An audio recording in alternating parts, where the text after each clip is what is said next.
We are now returned fully with the second half of this class on the Akshi Upanishad. In the first class, we managed to make it through 3 charts and 2 slokas, although we're still entertaining in manana fashion, that is, rolling it over in our minds, this dharmic teaching, in terms of sloka 19, which, if I can remind you, the perception of reality becomes clear only in due course of time. So that's where I thought of this chart and pulled it out of the 300 or 328 charts that have been created to explain the Dharma to us. It definitely reminds me of a teaching that I'll probably do an article on for the next Nectar. It's called Knowing Before and Knowing After, because it was based on the 6 proofs of truth, and one of the first proofs of truth in Vedanta is inference, or something that you know by seeing something else. So you're finding out about things. Things are getting uncovered to you. Sort of like this level of spiritual awakening that we were just discussing. So I think mostly everyone's knowledge here, I think whether it be of the earth, Paravidya, or whether it be of the spirit, Paravidya, is based on knowing after, because the veils come falling down so obviously in terms of our childhood, or our infanthood, our childhood, and the way we take the education, and the way we enlightened ourselves at all levels. Worldly knowledge too is that you have to find out about things, so it foists the impression upon you that you never knew anything before, and that you're learning everything anew. But there's nothing new under the sun, as Ecclesiastes said. That everything has been before. What is now has always been before. And you've been the one that's authored this. God isn't a creator in this tradition, so you've been the one that's been on board with this projection process, as they describe it in India.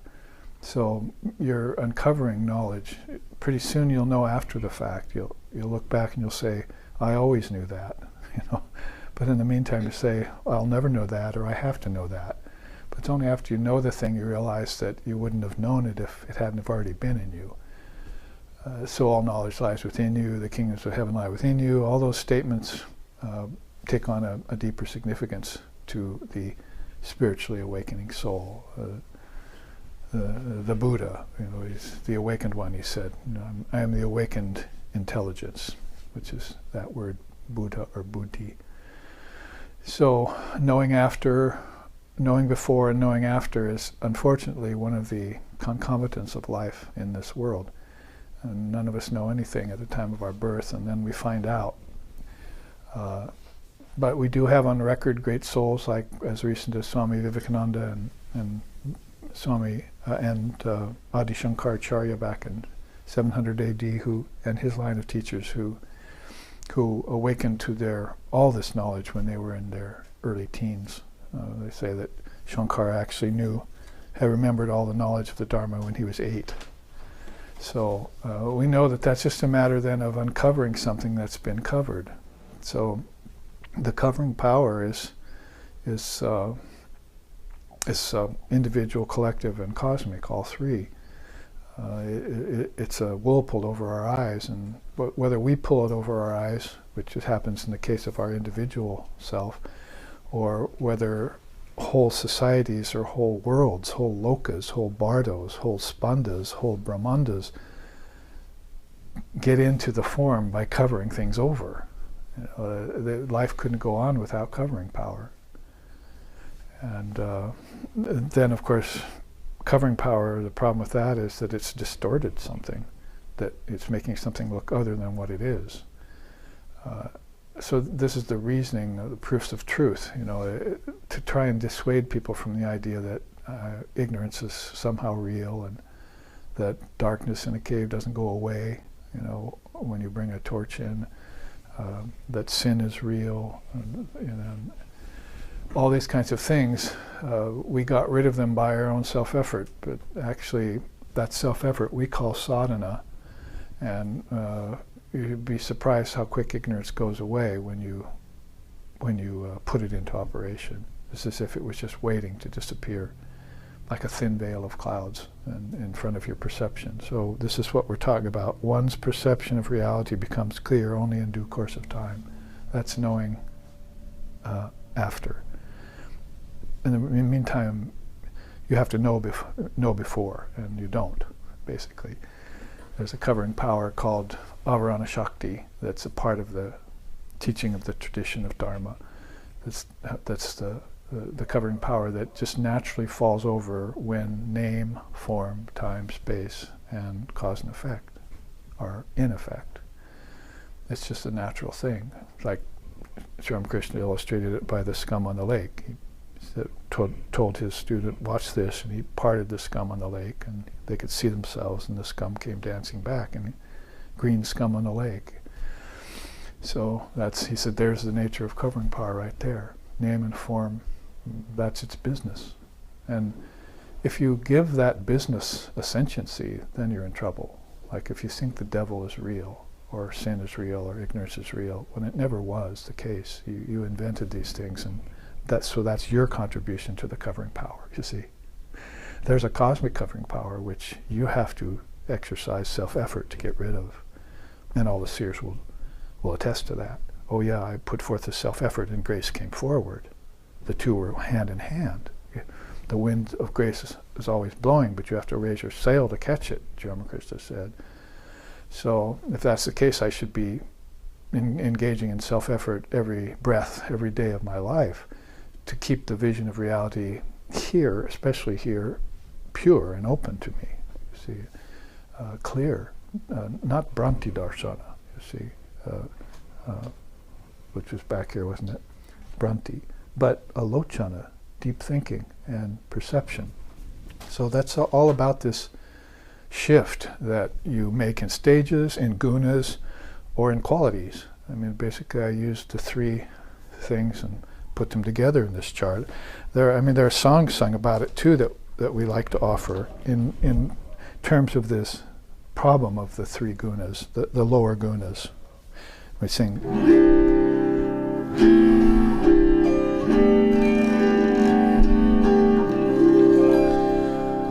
Namajapane kyun chhod diya Ram naam, Japane kyun chhod diya Ram. Namajapane kyun chhod diya, Krodh na chora, Chut na chora, Krodh na chora, Jut na chora, Satavachane kyun chhod diya Rama. Namajapane kyun chhod diya Rama naam, Japane kyun chhod diya Rama. Namajapane kyun chhod diya.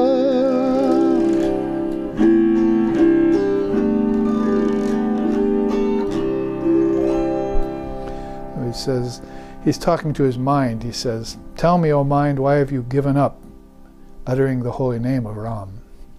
The mantra, if you will. When you should be renouncing your anger, deceit, and dishonesty, krodha, chora, and so forth, you have given up your integrity instead and sacrificed your love of truth. So all of this is, again, somebody said at the break, it's just everything that was said in the first half was really directed toward the sadhaka, which this verse 19 is all about. And 18 also mentioned it. The sadhaka likes to spend time in spiritual studies and contemplating the truth that has finally been revealed to him when, you could say either when restlessness turned to some sort of balance, or darkness turned to some sort of light, Tan Mishra into Chaitanya, or when these lower qualities went away and I started entertaining deep thinking and began to cherish my own perception. So began to relish the truth. Probably best relished when we know it comes from you. not from just your teacher or from the scriptures, but you say, oh, then you make the deeper connection. Actually, this is my own knowledge. This is my own self. And they've been trying to point it out to me all this time, by example or by teachings and so forth. So all of this gives us a much deeper look into this third stage, which, if we went back here, is called asansarga, achieving non-attachment. So all of these verses that were given over the last couple visits in Portland, up to this, have been all happening in that third stage of the 7 stages of yoga. We know the 8 limbs of yoga, Patanjali, but we have the Akshi Upanishad here, then coming forth with this kind of new system, 7 stages of yoga, instead of putting in terms of limbs. So all the rishis at different periods of time in India were always on the lookout for these great systems of truth and how to put them together. So, and they were all coming from their own divine memory. It's stored back in the divine memory of God, in the mind of God, in the Mahat, the great mind, or in Brahma, Vishnu, and Shiva, if you want to put it anthropomorphically, as we were talking about at the break. You can sign it in terms of qualities or higher self or the gods, the deities. It really doesn't matter. They all connect, and they're all within you. In Vedanta, they call that Atma-gyan. Now, we didn't look quite at sattva. We were almost there when the break came upon us. Beyond Rajasattva would be sattva. And if you ask Shankara, beyond sattva, there would be another globe appear, which is transparent, called pure sattva. And that's where all of the fruits of the sadhaka's practice have been repossessed. You see, he's got them again. That which got covered over or distorted in any way is now fully available to that being. As we saw in Swamiji and Holy Mother and other souls, they here on the scene, exposing the highest truth to us, sometimes in very abstruse ways, other times in the simplest of ways. A very beautiful contrast between Swamiji and Holy Mother in that way. And so if you come to anything that's beyond a spiritual awakening, you'd have to say, from that spiritual awakening I got the desire for liberation. And that's called mumukshutvam. So that's what this level was put in terms of. The desire to be free. And what does it involve? Recognition of oneness, whereas when you had the spiritual glimmering, you still had a sense of two-ness. I and my Father are two, and I have to go to my Father, and I have to merge with my Father, or I have to take the Son along the way. I hopefully don't stop at the Son, but go the full distance and be the one and perfect as thy Father in heaven is. So you have this recognition of a oneness that was not two-ness ever, and it was only bifurcated or made apparently two by your own ignorance. So that's a deeper but subtler covering of ego. Ripe ego still, or they call that witness consciousness. If you have witness consciousness, there's still the idea of the witness, and inexplicably that sense of separation goes away completely in samadhi, higher samadhi. I have a chart to show you probably tomorrow. It's upstairs, called the seated samadhis of Patanjali. So we'll look at how consciousness can get very deep and very high within itself, but can still have these seeds that are giving it qualities. Gunas are qualities too. So you could say that you have gotten rid of all the lower qualities and you're just holding sattva all the time. We used to describe that as a penultimate goal. If you don't see yourself one with Brahman, you can't see yourself getting enlightenment in this lifetime, whatever it is that is standing in your way, at least try and attain sattva. And I was telling that, I think, on the phone to someone just a couple days ago, that attaining this balance of mind is very important, and keeping it. Because if you're falling out of it, then you're still subject to the lower gunas, and it's painfully apparent.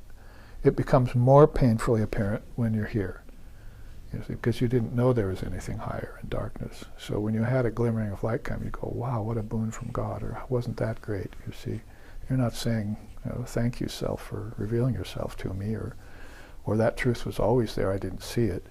You're thinking about it in terms of discovery. You're thinking about it in terms of change. You're thinking about it in terms of transformation. You're thinking about it in terms of evolution. You're thinking about it in terms of practice. When none of those things revealed it, it's self-revelatory. And so you don't purify the soul, you purify the mechanisms that are in the way to seeing yourself as the soul. And that's Advaita, that's the pure Zen, that's the pure non-duality of Vedanta and so forth. So by contrast again, then you had an awakening, and when you had the desire to be free and you had this feeling of oneness, you looked back on the glimmering and saying, oh, I see, that was just recognition of a light that was always within me, and some of my darkness went away. A fortuitous cloud blew away wind blew away some cloud, and I was able to see, you see. But by thy own hand, you have to take that away. That's what self-effort is. So the whole thing is very beautifully put in descriptions of sadhana. So dharma and sadhana, I'd say if we were to point out, although it might be getting worse nowadays, but today's day and time in Western countries, dharma and sadhana are the cutting edge. But it might be now a problem that losing track again of our life energy, our prana, and it's becoming ragged, restless, fueled by poor food, poor eating habits, and bad digestion on all levels, not just your stomach, but your head is not digesting things properly, and you're not putting the right things in so that they can get digested. Or if you're putting the wrong things in, you don't have any way of purifying them. Any sadhana, any self-discipline, or any M-word, method. See, my teacher was always talking about a method. Well, if you don't know the self and you don't think you can know the self, then you better get busy and get a method and put it into practice. So this is all a lot of things from the insights of my teachers, the scriptures, and my own experience now after 50 years of doing this in this lifetime of these two levels. And sattva, when it comes upon you then, is a very, described here as the visitation of discrimination all of a sudden between what's essential and what's non-essential. You can actually separate the wheat from the chaff, whereas before you heard about that teaching, but somehow we're having a problem discerning what was nutritious and what wasn't, or what was real and what wasn't, as Vedanta puts it. And then detachment, because isn't that what he said back in this first sloka we took up today? He passes his time in the delights of detachment, repeatedly studying the positive shastras. These are positive shastras. And as an example of that, I haven't been reading these out, but I put a little quote of Vivekananda's under each one of these levels. At the lowest level, he was saying, let each one work out his or her own freedom. Because, will you give me enlightenment? No, I can't. Why? Because you have to be a lamp unto yourself. I mean, go to anyone, any great teacher, and they're not going to say, yes, I can give you enlightenment, which is, by the way, what some of these spurious teachers said to us back in the 60s. They were going to give us enlightenment. And we finally had to laugh at those teachers. Say, it's not going to happen. Can't bow at your feet because you're deluding the American people. Coming from India and other places, deluding the American people. That's more gloom on gloom, by the way, because we've already deluded ourselves deeply enough. Now we've got these spurious teachers coming with more delusion. You have to waken up to yourself, so you need an authentic teacher to tell you the truth. That's Sravana. Then Manana, you work it out in your own mind, and then you realize it, and you take up your position amongst the highest knowers of Brahman. That's your assigned position. That's your predestined position. That's your true nature. And that would be something then about the wonders of discrimination and detachment. You see, viveka and vairagya, they're called. And you can see where they lead, right? Mumukshutvam. Isn't that pretty much the 4 jewels and 6 treasures of Vedanta, the essence of them? And a willingness to practice. So like I said about the person who said, I can hardly wait to get to my next meditation, you see. After that will happen what Holy Mother said, God exists whether you meditate or don't meditate. God exists with eyes open and with eyes closed. So pretty soon everything will be a meditation, which is how I met and saw my teacher. I was living in one state all the time. And it was very hard to see, until you got up close to it and were around it for a while. You have to get close to the fire to get rid of the numbness of ignorance. So then pretty soon you thought it was just like one indivisible, homogeneous state of pure conscious awareness that he was into. And he wouldn't take any wooden nickels, and he wouldn't default, he wouldn't compromise. And he'd lived that way for decades.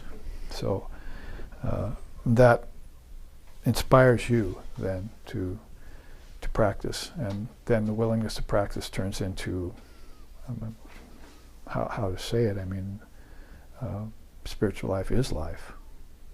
Spiritual practice is what you do. That's how the Advaita puts it in the Gita.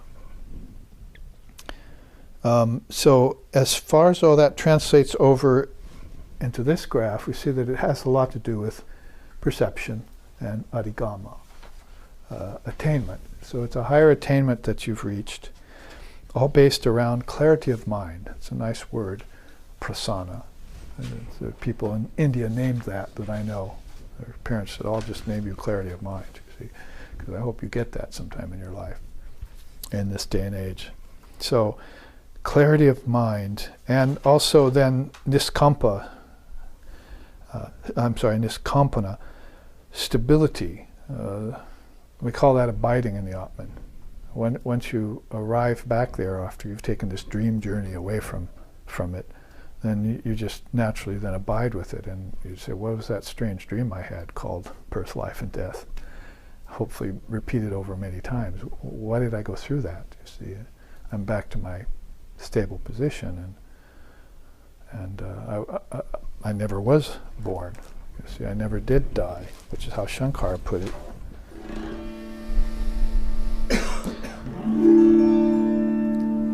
Namrichor na shanka, name jati beda, pita naiva me naiva, mata ma janmaha, chirananda rupaha, shivoham, shivoham.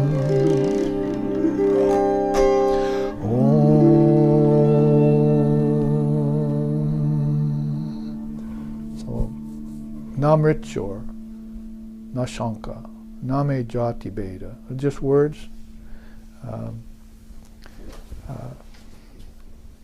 I never had a death. Namricha, Mrichor's death. I never had a death. Why? Because I was never born. See? So you just jump to the source. The whole idea of birth, life, and death is a movement, and Brahman is motionless. The whole idea of birth, life, and death happened in time, and time is an illusion in your mind. The whole idea of birth, life, and death happened in space, and space is also from a world inside of your mind, of your own devising. So why not just jump to the truth of the matter? I never had a death because I was never born. I am Shiva, I am Shiva. Shivaham, Shivaham. Not ahamkara, but Shivaham. I'm not the little self called ego, I'm Shiva itself. The very principle of non-dual reality. And Shiva has everything. Sometimes he's Atmaram, dances around singing Ram's name. Other times he's Nataraj, just engaged in the destruction of all ignorance and steeped in the self.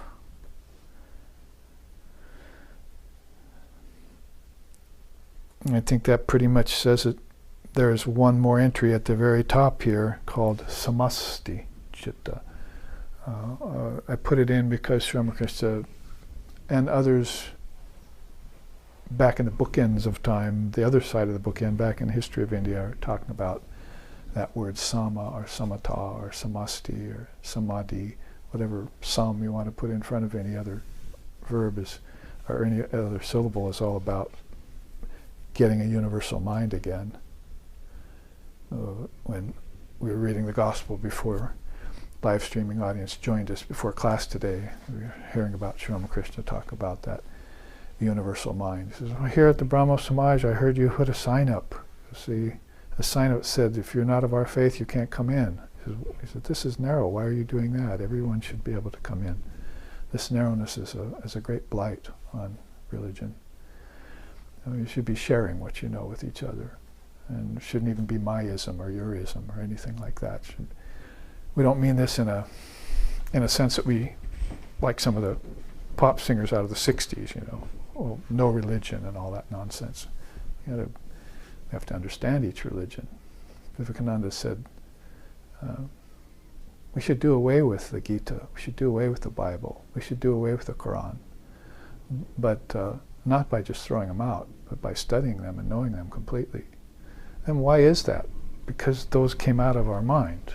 Those scriptures came out of great minds. And those great minds didn't go into some high state and all of a sudden say, oh, God has given me this. See, it's not revelation. It's knowing that to be the very nature of yourself. In our tradition, it's just, what coverings went over it and how can I read it again? And those teachings are written across the very interior of the soul in letters of molten gold. I think the Quran says that. See? So basically you have to know that revelation is a step down from the fact of Advaita. See, you don't get a message from God. What is God other than your own self? You just tear the coverings off and see the truth again, that's all. If that's revelation, you can call it that. But every soul has to do that and will do that, and it'll have to be based upon a desire to be free, mumukshutvam, which will be based on world weariness. I mean, really can't pull any punches about this, that if you still have desire, then, it's not going to take you very far. If you try and satisfy desire, like trying to put out fire with a gasoline, not going to take you very far. You have to fulfill it in the dharma, and then you can rise out of the lower gunas. You won't even remember what laziness and restlessness was like. I've said that sometimes to my student. I forgot what boredom was like. I'm never bored. And boredom was something that happened to me back in high school when I had to study worldly subjects. Not again. So, and I didn't even know. I thought maybe that was my fault, that I was lazy and so forth. But actually I'd been there, done that so many lifetimes. No wonder I was bored with it. Where was a person that could come through the door, like my teacher, who was living right across the river here in Portland, and say, awaken, arise awake, stop not till the goal is reached, thou art the great self. Oh gee, I don't think I'm bored anymore. So, beyond then, revelation, or accompanying it and maybe transcending it, is this universal mind that you get back. Your original thinking, you might say. Lord Buddha was very well known for that kind of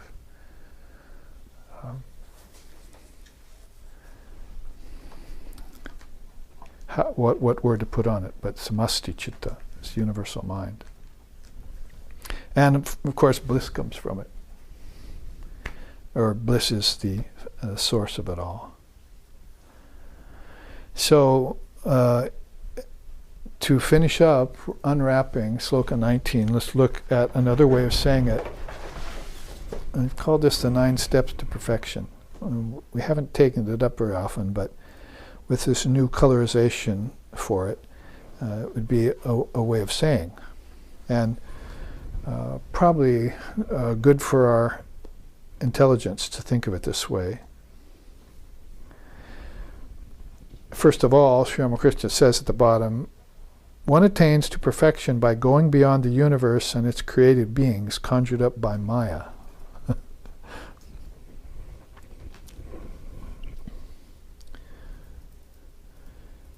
So that would happen in this rendering in 9 steps. First, I'll take you through it quickly,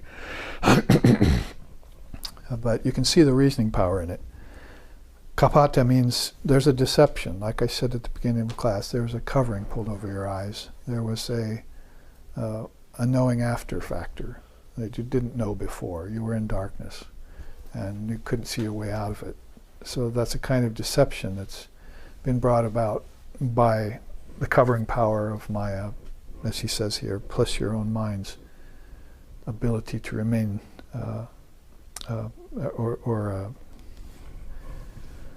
its tendency to remain in darkness. It doesn't want to move out into the light. Like Holy Mother said, like a mother crab never wants to come out of her hole in the sand because her progeny are down there. So it never wants to come out and have a glimmer of higher truth. And so it needs to get over this deception. The description here is the awakening soul begins to suspect that the universe of names and form is not ultimately true or real. And this is supported by his or her own sufferings and experiences in relativity. So they say suffering and so forth is a driving force. Suffering, you should be awakening because of God's own beauty, Sundari. But instead, suffering comes along and drives you towards God's beauty. Unless you're really stubborn. You just want to stay in darkness all the time. You're habituated to it. And you don't want to move. After that happens, the second awakening step would be buddhi, vyapara. You become receptive. As a result of doubting the reality of appearances, the human heart and mind opens to the search for deeper meaning and higher existence beyond the realm of matter. So, first deception, then reception. So you become open to the possibility. Then abhigya. Abhigya means recollection. So from this openness, you can see some of the correlations. You can go straight across the chart to the gunas and to some of these descriptions. So in terms of recollection, gaining an initial glimpse of the reality beyond names and forms, the soul begins to remember its original state of being and embarks upon an inward journey to recover it. So this is a more efficacious way of using the property of motion. Like at the break I was asked about seeing, handling, walking, smelling, hearing, touching, all of these outer things. Are they really a product of subtle senses inside that we see in a dream, hear in a dream, walk in a dream? So you might say dreaming and waking can be very commonplace and just going back and forth without really knowing what's happening. And particularly not knowing that you don't move, that you're witnessing yourself walk, go between waking and dreaming. There's a witness of it all, a dreamer that isn't awakened to its own dream yet. So in that case, then you undertake a journey that's a more positive way of moving. See, now I think I'll move towards a higher goal instead of move back and forth in an uninformed way. So it's all driven by recollection, remembrance. So you see about deception, reception, and recollection, finally inspection. So there's a deeper inspection that has to go on. Some people could stop at the glimmerings. This is what we're saying here, you see. And then fall back into the lower worlds or lower levels, or back to family life, back to begetting children and making money, and just forget about that glimmering that happened. But some people or beings want to inspect it deeper. So inspection, it happens to be nirupana. It says, scrutinizing the world of matter, the principle of energy, and the cosmic cycles of universal phenomena, the striving soul comes to know of its mutable nature. So everything about it, world, the energy you use to conduct yourself in the world, and the principles themselves that are called tattvas in our tradition, air, earth, fire, water, and ether, tasting, touching, hearing, smelling, seeing, all those things, they begin to inspect those based on some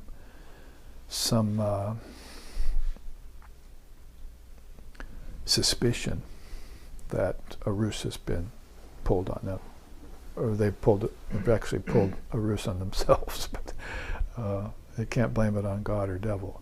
But the wool has been pulled over the eyes. I used to say if some people just walk around with like the wool, partially uncovered on one eye, so they have an advantage over other people who are walking around blind, bumping into things. What could happen beyond inspection? I keep repeating these for you so you can see the gradated level of it. Deception, reception, recollection, inspection, finally rejection. It's not so good yet. It's not all good. I say rejection means in an intense state of resolute assurance, the soul resists all desire-based impulses which attempt to possess the transitory universe and instead embraces emptiness. That's a good stage to contemplate, and some of the Buddhist traditions are very good at explaining that shunyata, that level of emptiness. But other great Buddhist teachers we've heard said, yes, it's not the highest, there's something beyond emptiness. But it can be described in this way as a very important state, which that sentence really expresses it very well. The transitory universe is not to be possessed. Birds have nests, foxes have holes, but you have no place to lay your head here. You can't build your house on shifting sands and so forth and so on. So many teachings, even out of our own westernized Christian tradition, are still there to correlate. So beyond that kind of rejection, which is called tyaga, of course there's a higher level of tyaga, which outright renunciation, but using that word in terms of this stage, is artha bhavana. You can recognize that also as one of the 7 stages of higher knowledge of Lord Vishishta. So we've co-opted it here and put it into this. It means reflection. So after you've been deceived, and then you're open to something higher, and you begin to recollect something inside of yourself that was always there, but which seems new to you. And then you start to inspect it. And as you inspect it, you see certain things you have to reject in it. And now you have to reflect on those things. See, there's a deeper process going on here. So the sentence here says, contemplating emptiness for a time, the soul begins to uncover the subtle basis underlying that state, discovering the secret of interconnectedness of all things and all pervasiveness of the Atman. So it's a matter of reconnecting misconnections or short circuits, you might say, like your internal electrician. You're going back there into the subtle body where all these nerves have been connected to a higher truth, like say to the Word or to the Trinity or something. And over the ages and over your own lifetimes, those things have gotten short-circuited. So you have to go clean the wires, so the appliances will all work in the house, Sri Ramakrishna said. And you have to find the source of that store of gas or electricity or whatever it is that runs your appliances. So much like that, you're kind of this inner electrician that has to reconnect things. And that's the benefit of higher realization, because souls do stop at emptiness. Many souls would say that's the highest. It's kind of what we call a bhava yoga, or a yoga of emptiness.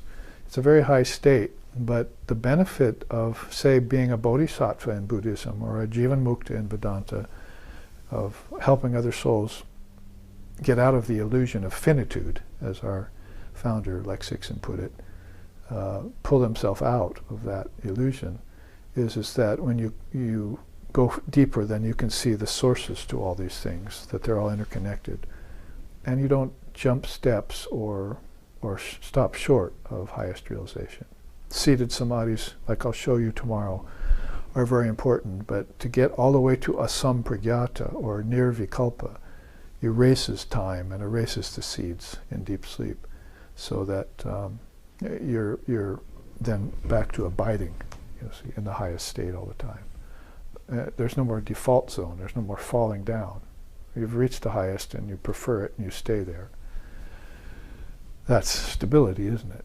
It's kind of how we put it there in English. Kind of stability happens to you. Nishkampana.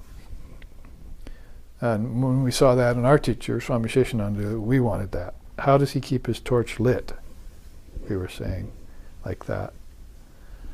So then beyond that kind of reflection on emptiness would become perception.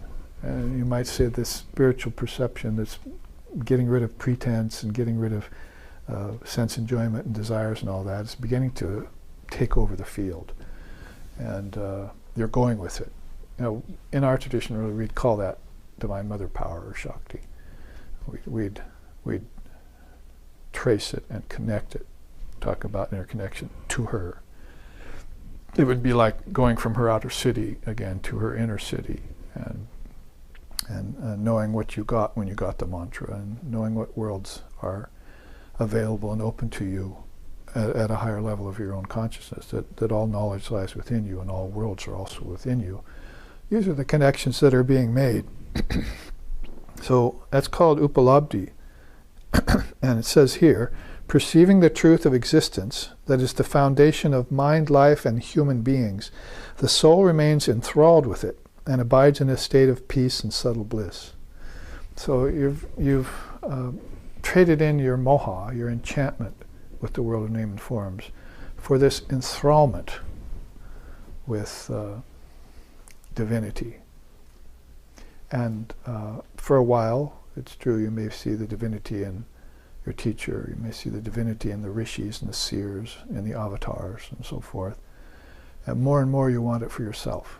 I and my Father are one state. So that higher samadhi is always suggesting itself to you, which is back to the original state of your, the original state of Paramatman. And you dreamed yourself away from it, in a sense. So this is a higher perception, upalabdhi. Then the eighth and penultimate step is brahmachintana. Brahmachintana means introspection. So you really have nothing in the way now of meditating directly upon Brahman. Shatagunam vidyan mananam mananarapi nidhi jasnam lakshagunam ananta nirvikalpakam. We chanted that this morning at meditation. So hearing about Brahman is good, taking teachings on Brahman is better, meditating directly on Brahman is better still. Best of all is that meditation which all doubt dies away forever. The doubt about what? About the nature of reality and your intrinsic connection with it, your innate oneness with it. Never the case was otherwise, kind of resolution. So it says here, saturated with deep understanding and intense devotion, the soul aspires to immerse the separate self into the ocean of existence, knowledge, and bliss absolute. It would be like Shankar again singing, Chirananda Rupaha Shivaham Shivaham. I'm the bliss, Ananda of Chid, the highest awareness. I am Shiva, I am Shiva. At that state, then, you'd be having divine non-dual samadhi, and if you did and you came out of it, you might be singing something like this.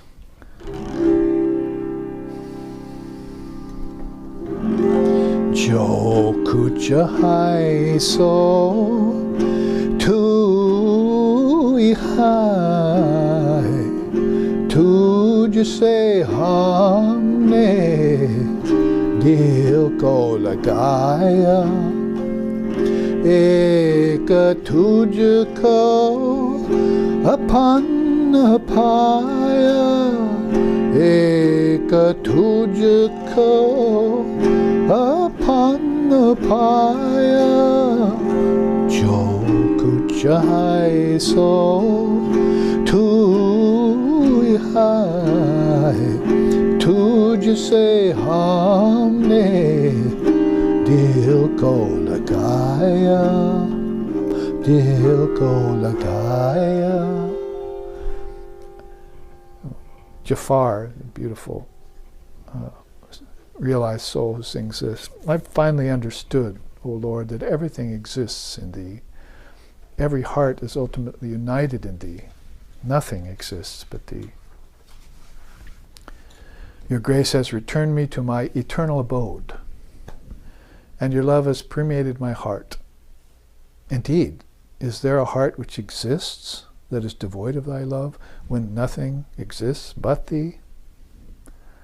God and goddess, man and woman, Hindu, Muslim, Christian, all are brought into existence by Thy own inscrutable will. What are these beings without You? They all exist in Thee. Churches, temples, Kaaba, all places of worship, You fashion them and cause all beings to bow down there. You have become the worshipper, the act of worship and the place of worship. Nothing exists but Thee. From the life heavens, throughout the boundless universe, and even into the dark nether regions, wherever our souls journey, we find only Thee, for nothing exists but Thee. Matchless is Your presence, O Lord. I have found nothing which compares to it. Contemplating it, this humble singer, Jafar, has become illumined, and this simple truth has dawned upon his understanding, that nothing exists but Thee. So, when you have somebody come out of the highest samadhi in such an assured experience, then you have them put that into words for you. And somehow it works its way through the Hindi and through the Sanskrit and then finally all the way to English. And it still carries that unmistakable flavor of highest awareness. Then, then that's when all doubt dies away. That's that meditation in which all doubt comes to an end. And you're stable and you abide in that highest truth. And it would be unthinkable to fall from that. Totally undesirable.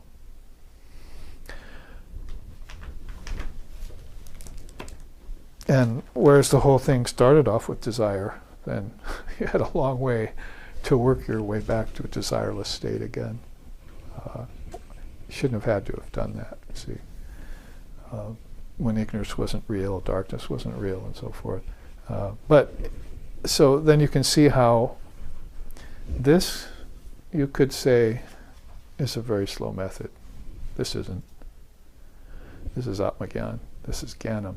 This is how you would look at it in a few sentences and say, just right up the ladder and get back to your right thinking again. And even if you did arrive back with full understanding to your right thinking and you still had karmas to deal with, they'd be dealt with much quicker when you think like this. This is really very much of a intellectual, mental, philosophical process in your mind, and this is very much of a working yourself outward in the world of desires into inner states and getting out of nature, the modes of nature and so forth. As I said earlier, get a method. See, and so whatever method suits the individual soul, basically Sanatana Dharma, India has provided as many methods as there are groups of people, Vaishnavas, Shaivites, Shaktas, Buddhists, Jains, Vedantas, and yogis, Samkhya yogis,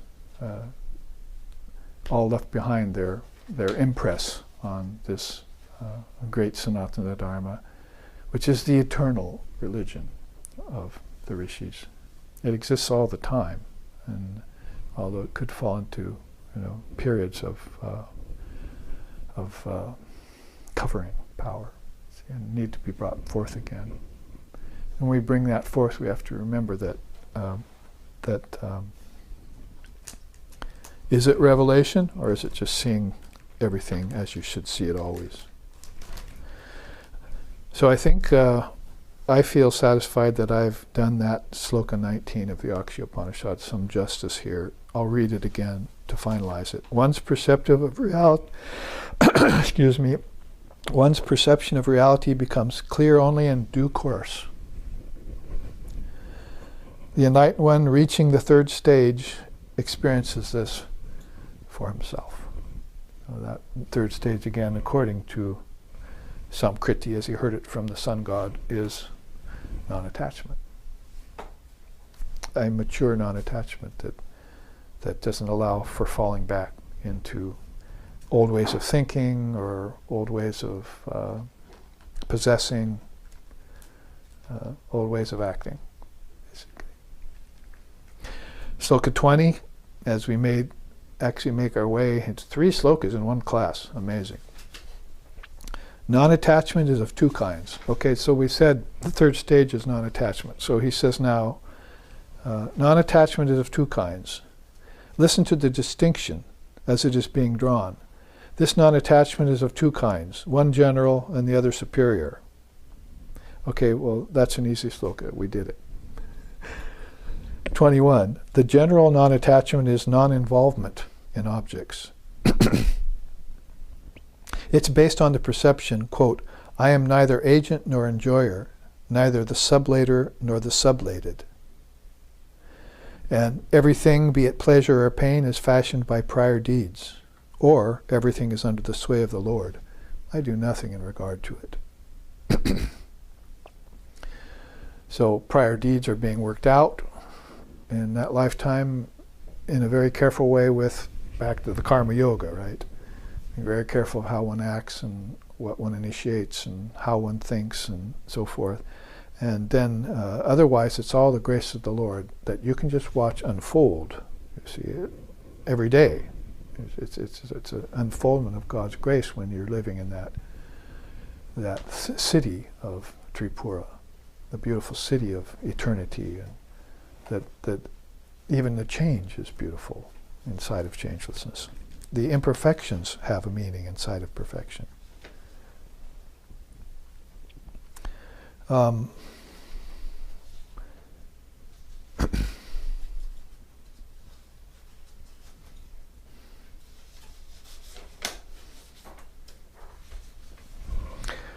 Let's look how Holy Mother puts it then in the remaining time. This is called the 3 factors. 3 main factors in the attainment of that high enlightenment we were just talking about.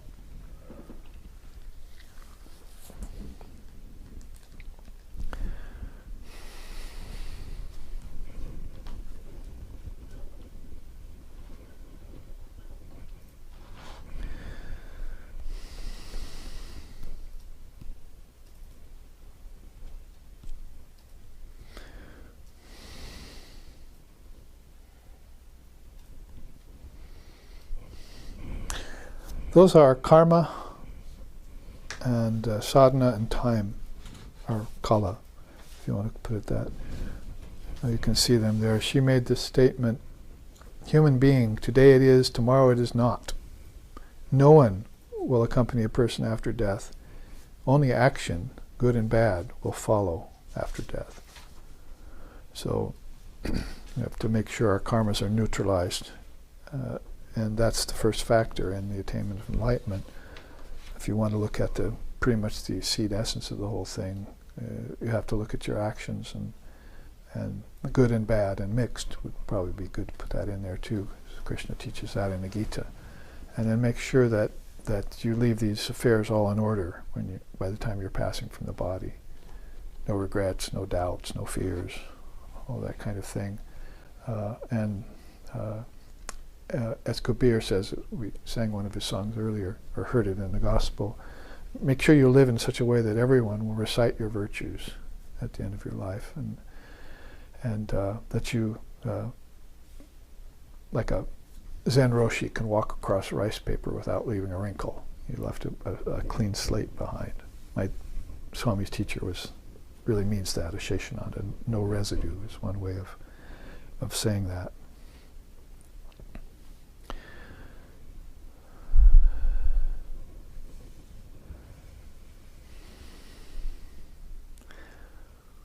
Under practice, if we look at the top part of this chart, we read about karma. Let's look at the second factor, practice or sadhana.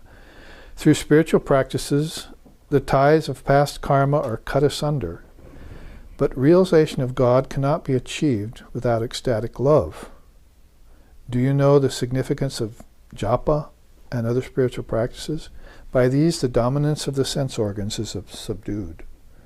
So again, if we look back at the chart we just looked at, down to the desire to fulfill the sense organs with objects, whether it be food or children or whatever the objects may be, then we have to understand that if we can attenuate the desire of the senses for their objects and gain some detachment leading to non-attachment, and all of a sudden then the whole field of action changes, and everything's attended with the possibility of greater success, a greater success in what you were counting on with work in the world and things that your own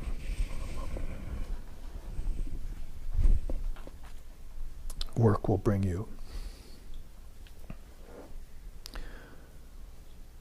So she says that's the second of three main factors in the attainment of enlightenment. The third is time.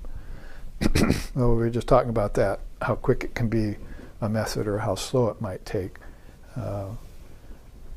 She says about time then, that you use it to recall life's true progress.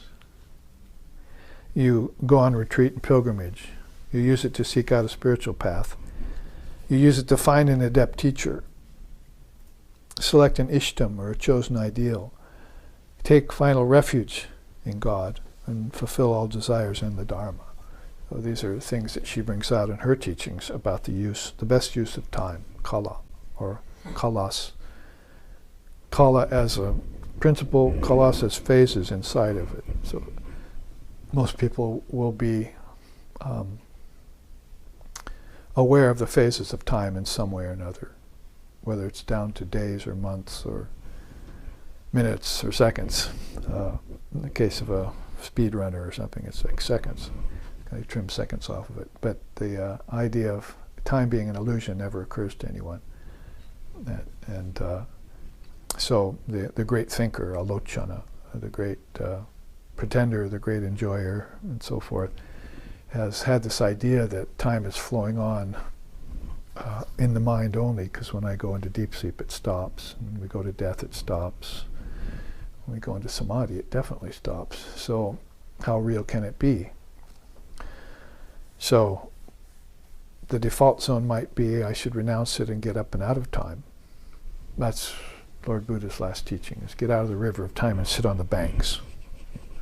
Then you'll see everything go by and you'll know everything's cyclic, and then you'll be able to renounce it because you don't want to go through the same thing again, like going to school again and again, having families again and again, never getting satisfied by them. So you probably want to get some witness consciousness around it, getting out of the river of time. But the other thing would be then to use time as a tool for gaining enlightenment. So you're going to want to pay attention to these bullet points. Even the first one is, if you recall life's true purpose, you start thinking about it. I don't think people probably think about it. Maybe it doesn't have a purpose. Maybe the purpose is very commonplace, conventional, goes with everyone else. Fulfill myself before I desire, fulfill the senses and so forth, as if you could do those things. But if somebody actually stops and thinks about the purpose of human existence, as my teacher used to say, then that stops time right there.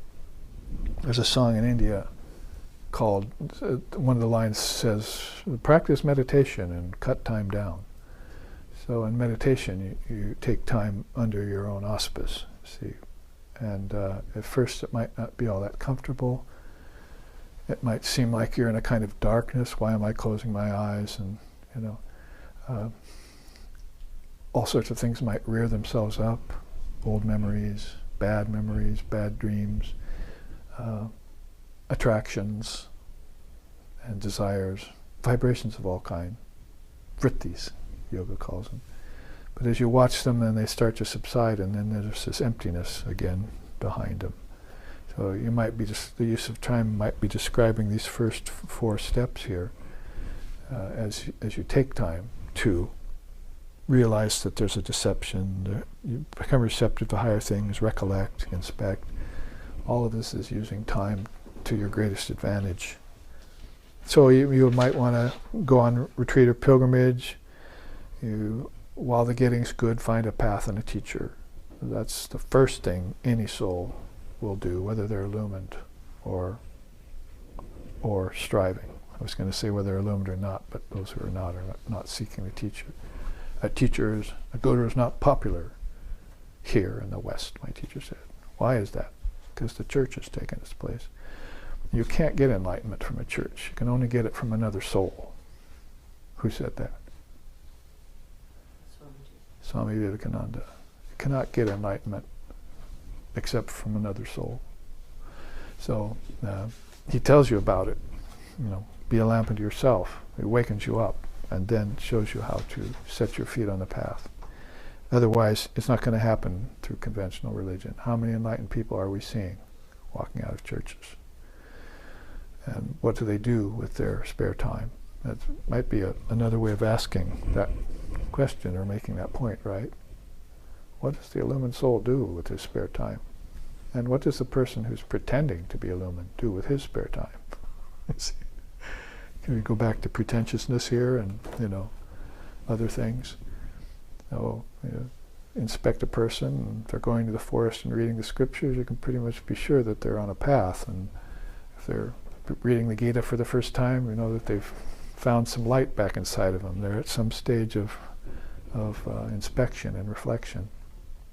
And so you can read the signs. It's not that hard.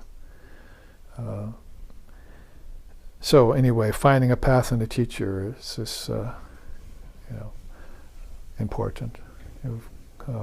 Vidya Shastra, Guru Anushashanam are the 2 of the great sources that way. And the third is your own spiritual experience. Select an ishtam. Vivekananda also said, you need an ideal in this world. So find an exemplar. Take refuge in God and fulfill all desires in the Dharma. Some of her teachings about time. What are some of her teachings about practice as we wind down here in the last few minutes? Purify the soul via worship. Soul is lowercase there, so she means mind. In our tradition, we have to remember, when we say the word soul, it means ego. Soul is ego, mind, ego, complex. Soul with a capital S cannot be created. It's a create. And it doesn't visit time and space. It only associates with them from a transcendental position. And there's so many other things that mark the Atman as different from the mind, or from the stationary, stable self from the transmigrating soul. Those are 2 different souls you're talking about there.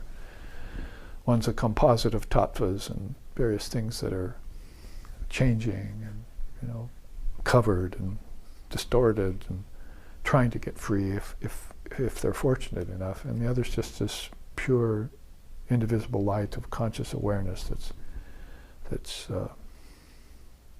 the source of 1 billion suns in the sky.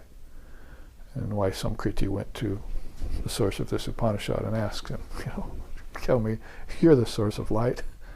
What do you say the Brahmavidya is? See, coming from such light.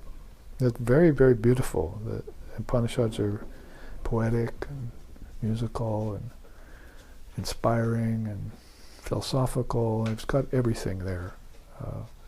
And we're only studying one of the 108 that are left in a late age of a cycle. Kali Yuga is the last age of a cycle. So purify the soul via worship. We already said that the first city of Tripura is, you see the outer goddess, you immediately fall on your knees and worship her, see, like Sri Ramakrishna did. If you want to know the greatest secret of Sri Ramakrishna, of all the wonderful things about him, is that he worshipped Mother.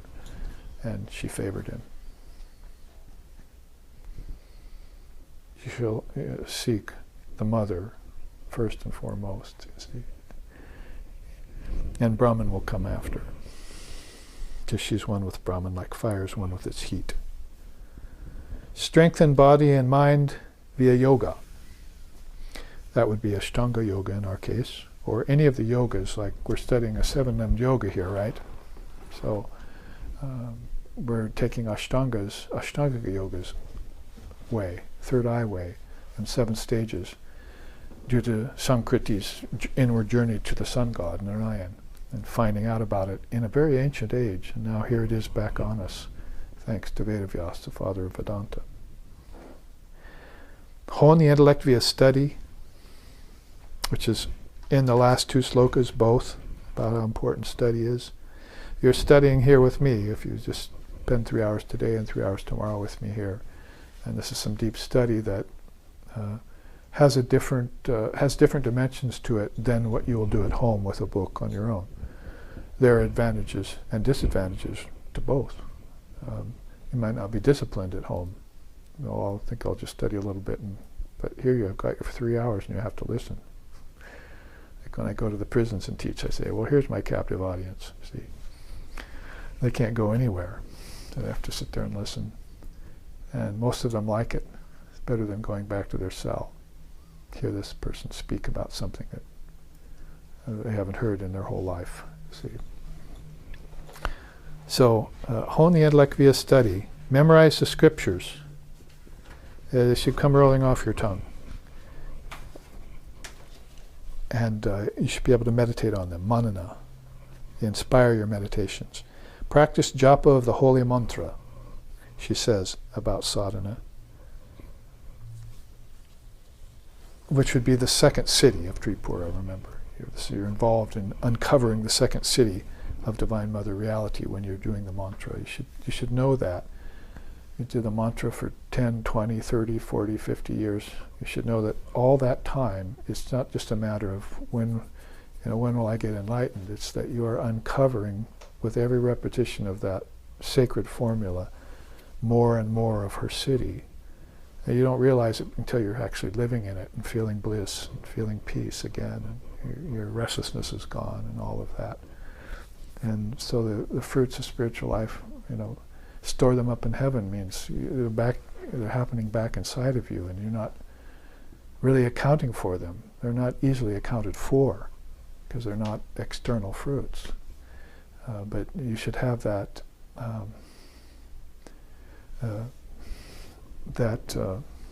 precognitive insight that this is what you're doing as you're doing it. It would be very helpful to your process of time. If you could live in that kind of recognition, advanced recognition, like knowing after. So everyone's going to be trying to know before, but you actually want to jump steps. I want to know before knowledge is given to me. I want a little divine inheritance. I'm a millionaire, but I can at least convince her until I'm of age. She won't give me the full inheritance, so I can at least convince her to give me a little of my inheritance early. So you should have that kind of, it's called rajasic devotion. So rajas does have a purpose. Perceive God with form, which goes with mantra and worship and all that, and then realize the formless Brahman. Your sadhana is based upon that. It doesn't stop short with a savior or with an avatar or with a guru or any of that. The whole point is to get back to your recognition of your true self. And I've gone over my time. I would have liked to have taken up this chart, but the whole thing about destroying your karma is a very important series, so we'll take that up at the beginning of tomorrow's class and finish up 4 slokas probably, maybe 5 of the Akshi Upanishad. So here, let's close with a chant. Om Bhadram Karnebihi Shinayama Devaha Bhadram Pasyema Akshabirya Jatraha Stirai rangaishtushtuvam sastanuvir vyashema devahitam yadayuhu swasti nayendra vrida shravaha swasti naha pusha vishwadevaha swasti nastarksho arishtanemihi swasti no brihaspatir dadatu. Om Shanti Shanti Shanti. May we hear with these ears what is good and spiritual. May we see with these eyes what is noble and uplifting. And may we, while worshipping the Lord and Mother of the universe with healthy minds and bodies, live a life which is beneficial to ourselves and to all other beings. Om peace, peace, peace. May peace be unto us. May peace be unto all. Om Hari Om.